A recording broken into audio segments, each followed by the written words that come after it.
Bonsoir. C'est la foule ce soir, alors vous êtes tous là pour le grand rendez-vous du festival. Je vais vous dire, on va changer une fois, je vais vous dire 2-3 mots sur le film, et puis je vais appeler notre invité, d'accord? Bon. Alors, Nightmare on the Street 4.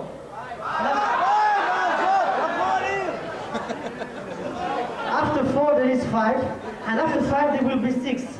I'm sure, I can tell you. N'avez-vous jamais été obsédé? Tu vas payer, salope!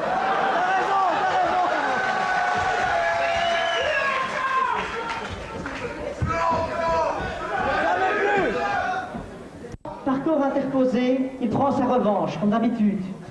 Le prochain volet, dit-on, de Freddy sera le dernier. Est-ce que vous y croyez, vous? Non. C'est bien ce que je me disais. Ses ennemis, en fait, eux, le croient le connaître, un peu comme vous aussi, et vous aurez bien des surprises, vous n'avez encore rien vu du tout. Même des innocents bébés seront pris à partie. Cette copie ici du film, donc sortie tout droit des caves maléfiques de la fidèle MPG, je crois devrait être brûlée, exorcisée, enterrée 10 pieds sous terre, ou même envoyée en enfer, si l'on veut survivre à cette projection. Freddy, donc notre acteur fétiche, dévore un réalisateur par film différent chaque fois. Imaginez-vous un petit instant, le petit bonhomme qui a créé et réalisé les effets spéciaux du film. Ah ben, il s'appelle Kevin Yeager. Alors, qui n'est autre que l'instigateur de... Non, votre cri de guerre, c'est-à-dire tuer encore... Voilà. Je vous rappelle également que donc il y a des t-shirts, si vous l'avez remarqué, qui sont en vente donc en bas, un souvenir empoisonné pour tout le monde. Alors, revenons en arrière maintenant. On va vous présenter les bandes annonces des Nightmares précédents de notre invité fantastique. Alors, comptez avec moi. 5, 4, 3, 2, 1, partez!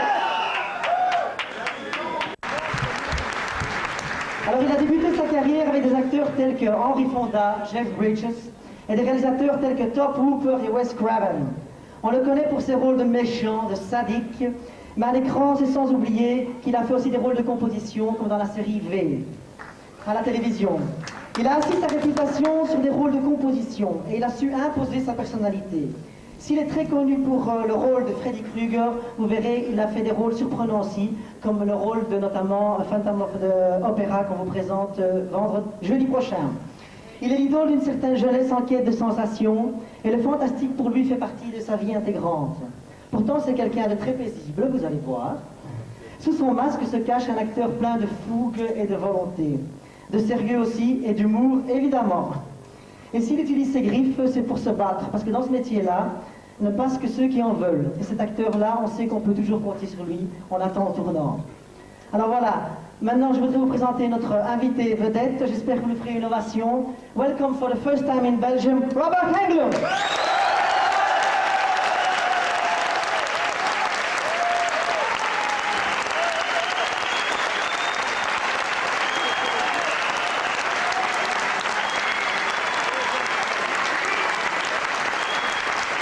Bonsoir Belgium, bonsoir Patrick.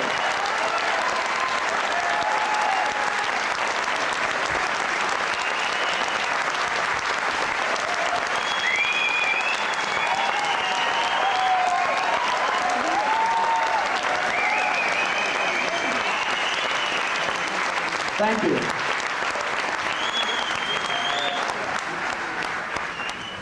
Alors, je vais vous révéler quelque chose. Je m'appelle Freddy, et en fait, on m'appelle Jésus. Alors que lui, il s'appelle Robert, et on l'appelle Freddy. C'est pas injuste, hein? Robert, I'll ask you a few questions, if you don't mind. All right. Okay, I think the next Freddy will be the last one. What do you think about? Are you feeling a bit sad, or, I mean, what is your impression? Well, right now I'm very happy not to have to face the glue at 5 in the morning, the terrible glue. But I imagine in about 6 months or so I'm going to miss the old guy a lot. Donc je lui ai demandé si donc, le prochain était effectivement le dernier, comme il paraît. En fait, il a dit qu'effectivement, il se sentirait peut-être un peu triste après 6 mois, d'ici 6 mois, mais qu'en fait, il ne serait pas mécontent non plus d'éviter le temps de maquillage, les 6 heures de maquillage qu'il faut, la colle qui lui reste à la peau. Donc. What do you think of the place of the makeup? We were speaking about the makeup and the special effect in the movie. It has influenced you as an actor? I'm also a director, and it's been a learning experience for me to work with gifted people such as Kevin Yeager, who also does the Crypt Keeper in Tales from the Crypt, Chucky in Child's Play, the Applegates in Meet the Applegates, as well as the Freddy Krueger makeup. He apprenticed with Dick Smith. I've learned a lot from Kevin, and I've learned a lot from the effects people on all the films. Probably most, though, from the great young directors, some of them European, like Rennie Harlin, and even I think Stephen Hopkins qualifies as European, who directed tonight's movie. So that's been what's kept me sort of attentive and alert the last couple of years, is working with those people. Donc je lui ai demandé si qu'est-ce que ça lui faisait d'avoir travaillé, donc si ça lui a appris quelque chose dans sa carrière, de travailler avec des effets spéciaux, de maquillage. Et en fait, il a répondu donc qu'il avait travaillé avec des gens, notamment comme pour le film ici et les Nightmares précédents, avec Kevin Yeager, donc qui lui-même avait fait de nombreux films déjà précédemment. Et il avait travaillé notamment avec aussi donc des réalisateurs qui ont une touche européenne, comme René Harlin et même Stephen Hopkins, donc qu'on qualifie d'européen ici. Et ça l'a aidé beaucoup, en tout cas, à apprendre une partie du métier donc, à travers ces gens-là.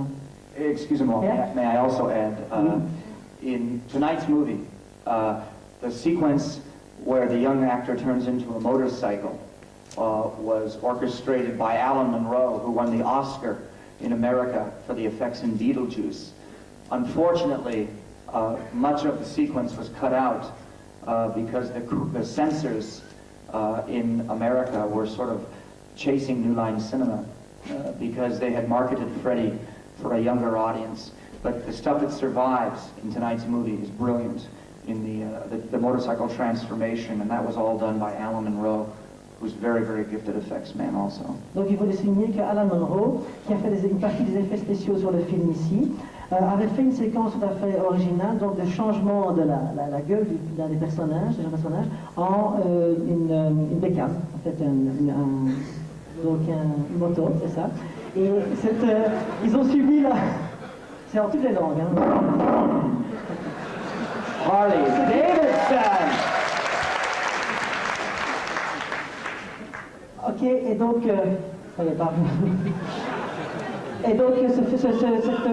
cette séquence en fait a dû subir tous les problèmes de la censure aux États-Unis, notamment par rapport à une petite maison de distribution, de production comme New Line, pour pouvoir de manière à ce que le film soit accepté par les enfants. Down with censorship. Down with censorship. André Robert est contre la censure, évidemment, surtout pour ce genre de film-là. Alors, je vais poser une autre question. How do you explain the success of your character of Freddy Krueger in Nightmare over the American youth? I don't like to take all the credit. I think the success is the success of the group of people that work really hard on each Nightmare movie. Each Nightmare movie, we put more money into it. Each chapter, we put more money on the screen. I think that the attraction to Freddy is that audiences can't help but kind of like his diabolical sense of humor. Donc, en fait, je lui ai demandé qu'est-ce qui faisait le succès du personnage de Freddy parmi la jeunesse américaine. Et il a dit qu'il ne voulait pas prendre toute la gloire sur lui, mais que c'était surtout le travail d'une équipe. Et sur chaque film, il y avait donc un budget important qui était donc attribué au film. Et en fait, il croit, en fait, l'interprétation à lui, en tout cas, que c'est surtout à cause que le personnage a un sens de l'humour très diabolique. Et ce qui fait que, comme vous, naturellement, vous aimez ça, et le public américain aime ça aussi. What is your worst nightmare in life? It's sort of past now, but I had an 85 Ford Mustang, fully bored out with a racing clutch. And there was nothing worse, as Alfred Hitchcock says, than looking in that rearview mirror at about 90 miles an hour and seeing the CHP officer with a ticket for me. California Highway Patrol! Donc je lui ai demandé quel était son pire cauchemar, et il a dit en fait son pire cauchemar c'était de se balader au volant de Saint Mustang et de regarder un peu comme impressionné comme dans un film Hitchcock, de regarder à travers le rétroviseur et de voir se pointer donc un patrouilleur, fameux patrouilleur policier américain pour venir lui dire de payer son ticket de circulation. Alors, a last question, if you don't mind. It's immortality means something for you. It's inspiring you. I began as a theater actor, and I was a bit of a snob, and I had no designs on Hollywood, even though I was from there, or television or movies. I thought that the world began and ended in the theater, and I was quite happy to spend the rest of my days there. However, when you work in the stage, you get done at 11 o'clock, 12 o'clock at night, and you're full of adrenaline like an athlete. So I used to begin drinking the fine French wines late at night, so I would calm down and go to sleep. And it was my excuse for not being a wino. And I remember one night I was watching television and I saw all the names of my friends from California on the Late Show after a movie. And I realized posterity and immortality does exist in film, and I'd be a liar if I didn't say that that attracted me and made me return to Hollywood. Alors, je lui ai posé la question si l'immortalité était quelque chose qui signifiait pour lui quelque chose, en fait. Et... Ok. So, thank you. Alors, il a répondu en fait qu'il a débuté sa carrière donc au monde du théâtre, et effectivement, donc il était, enfin tu sais comme tout le monde, on approche un peu la carrière de manière un peu snob et on voit ça avec un certain détachement. Et il a toujours été donc sur les planches, et puis il s'est mis un peu à boire gentiment, de vin français surtout. Et alors un jour qu'il était donc chez lui, sur son siège devant sa télévision, il a vu donc apparaître les noms des amis à lui sur le générique d'un film nocturne, comme on les aime bien. Et puis alors il s'est aperçu à ce moment-là que finalement c'est vrai, l'immortalité existait, puisqu'il voyait les noms écrire à l'écran, et il serait un menteur si évidemment il ne croyait pas. Et c'est pour ça donc qu'il a commencé sa carrière pour le résultat donc qui est maintenant. I live on the Late Show. Ah, donc il vit pour les séances un peu spéciales de minuit et art comme ça. Que vous connaissez bien quand vous présente chaque année. Voilà. Robert, I want to thank you to be in Brussels. I want to remember to the public that tomorrow you will be at 7:30 downstairs to encounter if you want to ask him some question. He'll be there to please you. Voilà, donc Robert Englund sera demain à 7h30 dans le bar en bas pour la rencontre publique habituelle. Il répondra très gentiment, j'en suis sûr, à toutes vos questions. Il n'est pas très méchant, il ne faut pas le croire. Thank you very much, Robert. See you soon again in Brussels. May I say to your audience,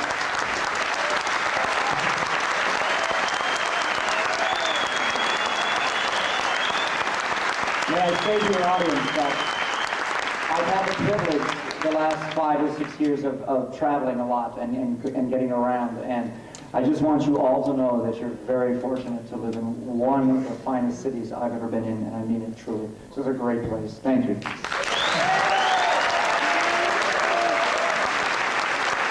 Donc c'est traduit, Robert dit qu'il a été à plusieurs festivals pendant les 5 dernières années qui existent, et il a découvert Bruxelles dans les jours qui venaient, et il a dit qu'on avait de la chance de vivre dans une très belle ville comme Bruxelles.